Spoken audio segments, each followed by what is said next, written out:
सरदार किशन सिंह के फुलवारी में एक 6 वर्षीय बालक बंदूक को जमी के नीचे छिपा रहा था। जोर से उधर से आवाज़ आती है, क्या कर रहे हो? बालक का उत्तर मिलता है, बंदूक बो रहा हूँ, इससे बंदूक उगेंगे। बंदूक बोने वाला वह बालक जब किशोर अवस्था की दहलीज पर कदम रखा और उसकी उम्र कलम पकड़ने की हुई तो क्या खूब उसके अंदर क्रांतिकारी भाव पनप चुके थे कि खुद अपने भावना को कुछ इस रूप में व्यक्त करते हैं। इस कद्र वाकिफ है कलम हमारी जज्बातों से, इस कद्र वाकिफ है कलम मेरी जज्बातों से, लिखने बैठता हूँ इश्क इनकलाब लिख जाती है। तो इनकलाब जिनके कलम से लिखाता था, आज हम उस महान क्रांतिकारी के जीवन के आखिरी दिन कैसे बीते इसके साथ उपस्थित हैं। बहुत बहुत स्वागत है आपका कहानी क्रांतिकारियों की में। और आज कहानी है 23 मार्च 1931 के दिन जो घटित हुआ। हम बात करते हैं शहीद आजम भगत सिंह के आखिरी दिन की। 23 मार्च के तड़के सुबह जोड़ की आंधी आई थी। धीरे धीरे जैसे जैसे सुबह होते गई यह सुहानी ब्यार में तब्दील हो गई थी और सब कुछ सामान्य था। सूर्योदय अपने समय पर सारी व्यवस्था समयानुसार थी, बस कुछ असामान्य था। तो अंदर वार्डन आते हैं, चरत सिंह आते हैं और सारे कैदियों को हुक्म देते हैं कि अपने अपने कमरे में चले जाएं। कैदियों को थोड़ा सा अचरज हो रहा था, वो थोड़ा मुश्किल में ये सोच भी नहीं ठीक से पाए थे कि माजरा क्या है। तभी कुछ ही देर बाद उस लाहौर सेंट्रल जेल में नाई का काम करने वाला बरकत सारे कमरे के सामने से गुजरता है और फुसफुसाता है। उसकी फुसफुसाहट है, आज शाम भगत सिंह, राजगुरु और सुखदेव को फांसी दे दी जाएगी। जी हाँ, एक और क्रूर अध्याय जोड़ रहा था अंग्रेज अपने काले कारनामों में। फांसी की सज़ा जो मुकर्रर की गई थी वह 24 मार्च को सुबह 6 बजे था, लेकिन वक्त से पहले ही शाम 7 बजे 23 मार्च को फांसी देने का फैसला प्रशासन के द्वारा ले लिया गया था। लाहौर सेंट्रल जेल के नाई बरकत के जाने के बाद कुछ देर बाद ही चरत सिंह आते हैं और इसकी सूचना देते हैं कि आज शाम राजगुरु भगत सिंह और सुखदेव को फांसी मिलने वाली है। फांसी के महज कुछ घंटे पूर्व उनके वकील, भगत सिंह के वकील प्राणनाथ मेहता उनसे मिलने के लिए जेल में आते हैं। जेल में जब वो आते हैं तो जेल से में जैसे मानो कि इंतजार कर रहे थे भगत सिंह अपने कमरे में बैठे। वो आकर के तुरंत मेहता से पूछते हैं, मैंने आपको एक पुस्तक कही थी, आपने लाया? वो पुस्तक आप लाए हैं या नहीं? प्राणनाथ मेहता उनके हाथों में पुस्तक देते हैं, रिवोल्यूशनरी लेनिन की पुस्तक, जो इस कदर से पढ़ने लगे जैसे मानो उनके पास कोई वक्त नहीं था। प्राणनाथ मेहता ने कुछ जो सवाल किए वो पुस्तक को पढ़ते पढ़ते ही उन्होंने उत्तर दिया। पुस्तकों से उनका प्रेम बहुत था। उनके जेल में उनके खारख्वां कह लें, उनके हमदर्द कह लें, चरत सिंह थे। और चरत सिंह के प्रयास से लाहौर की लाइब्रेरी, द्वारकादास लाइब्रेरी से उनके लिए पुस्तक लाई जाती थी और उसे पढ़ा करते थे। रिवोल्यूशनरी लेनिन अपने ज़िंदगी के अंतिम दिन उन्होंने प्राणनाथ मेहता के द्वारा जो पुस्तक उनको उपलब्ध कराई गई थी उसे वो पढ़ रहे थे। अभी वो पुस्तक पूरी तरह से पढ़े भी नहीं थे कि चरत सिंह ने उनके साथियों को कहा, क्या तुम अपने कॉमरेडों से मिलना नहीं चाहोगे?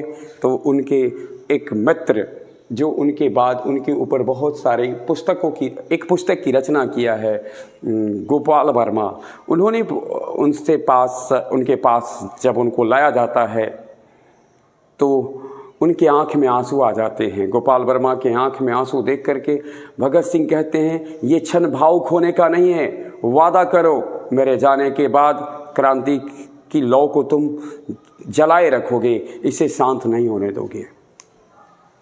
फिर अभी कुछ ही पल हुआ था कि उधर से एक आवाज़ आती है, मुलाकात का वक्त ख़त्म होता है। फिर उसके बाद वो वापस चले जाते हैं। जिस कोठरी में रखा गया था भगत सिंह को, उसकी अगर हम बात करें तो बहुत सामान्य से भी सामान्य था।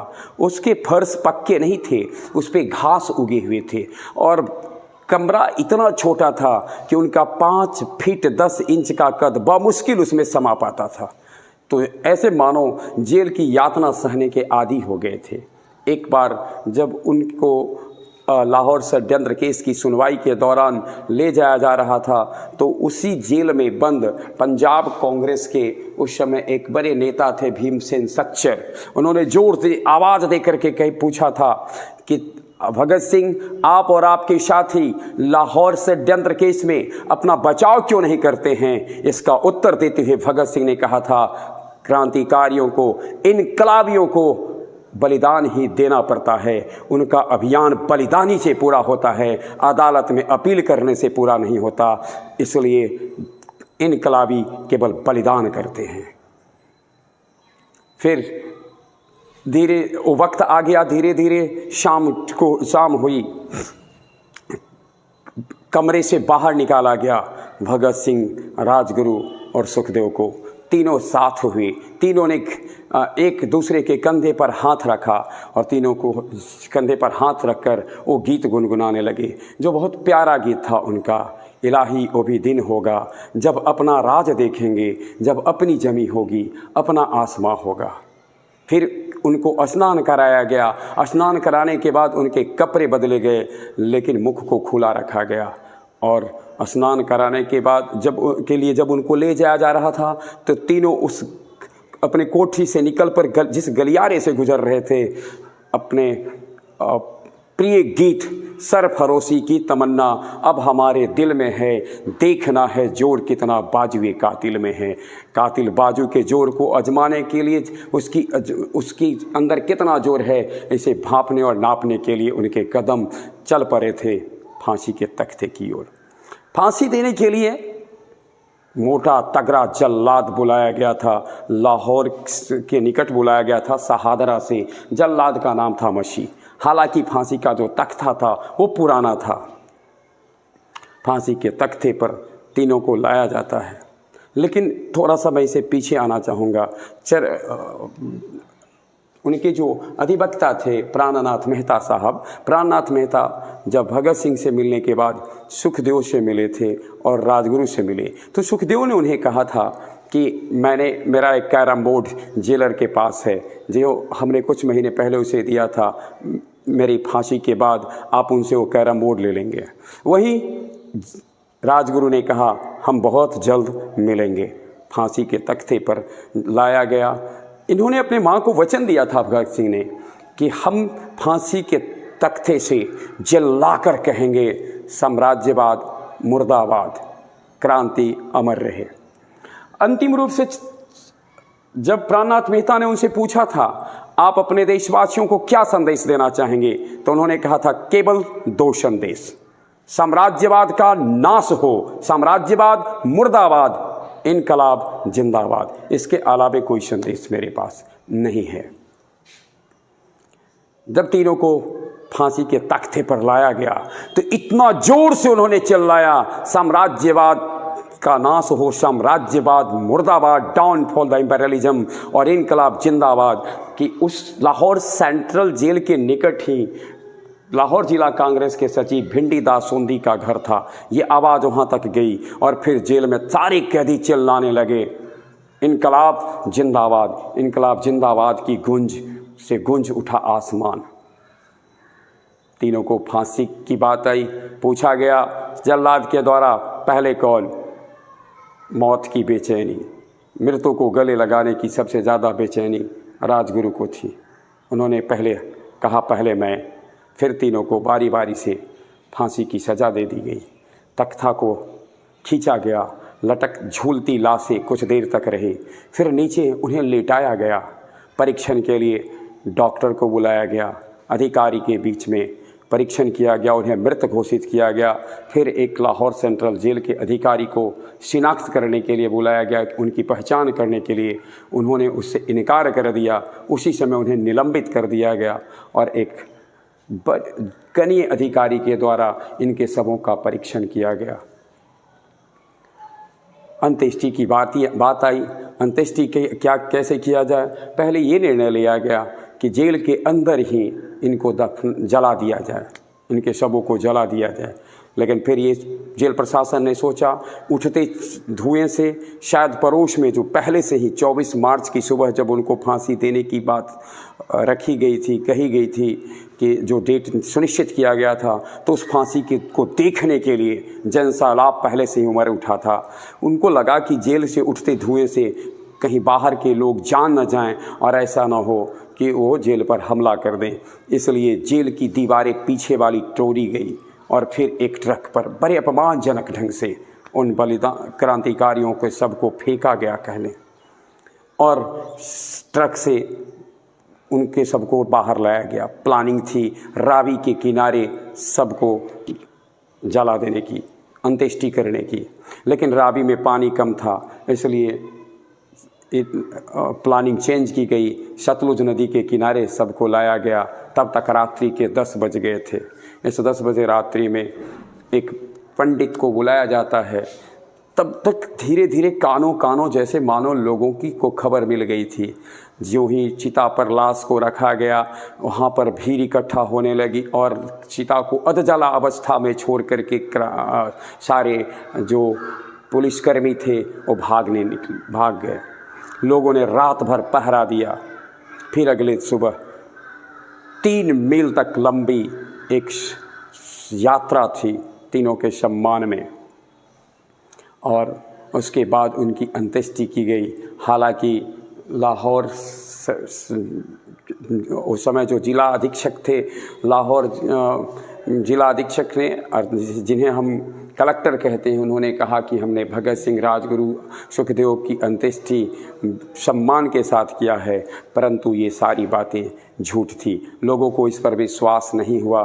इस तरीके से भगत सिंह राजगुरु सुखदेव को फांसी दे दी गई और उनकी जो मंशा थी, जो उन्होंने भगत सिंह ने खुद कई बार इसे बयां किया, लिख रहा हूँ अंजाम जिसका, लिख रहा हूँ अंजाम जिसका, कल आगाज आएगा, मेरे लहू का हर एक कतरा इंकलाब लाएगा।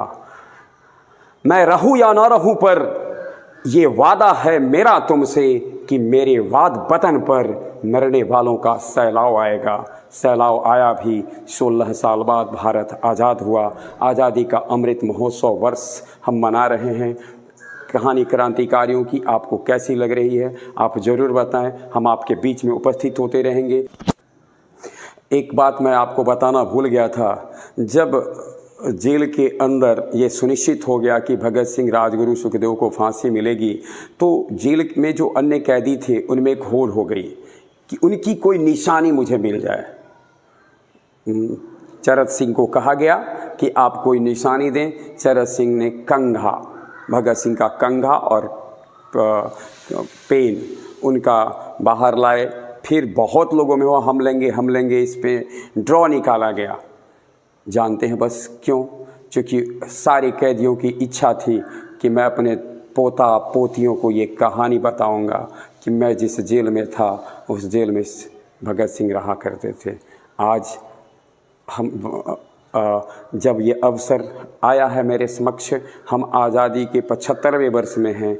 हमारा कर्तव्य होता है कि हम इन कहानियों को जानें, समझें और उन्हें सलाम करें, जिनकी कुर्बानी बलिदानी के बदौलत हमें यह शुभ दिन देखने को मिला है।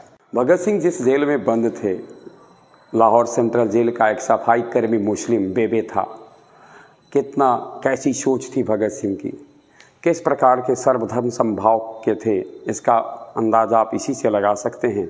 उन्होंने बेबी सफाई कर्मी से कहा था कि मेरी इच्छा है कि मैं अंतिम दिन फांसी से पहले तेरे घर का खाना खाऊं, तेरा बनाया हुआ खाना खाऊं।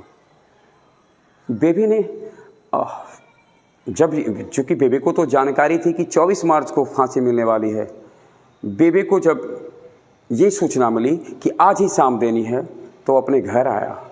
उसने खाना बनाकर भगत सिंह को देने की हर संभव कोशिश की, लेकिन तब देर हो चुकी थी। बेबे को नहीं जाने दिया गया।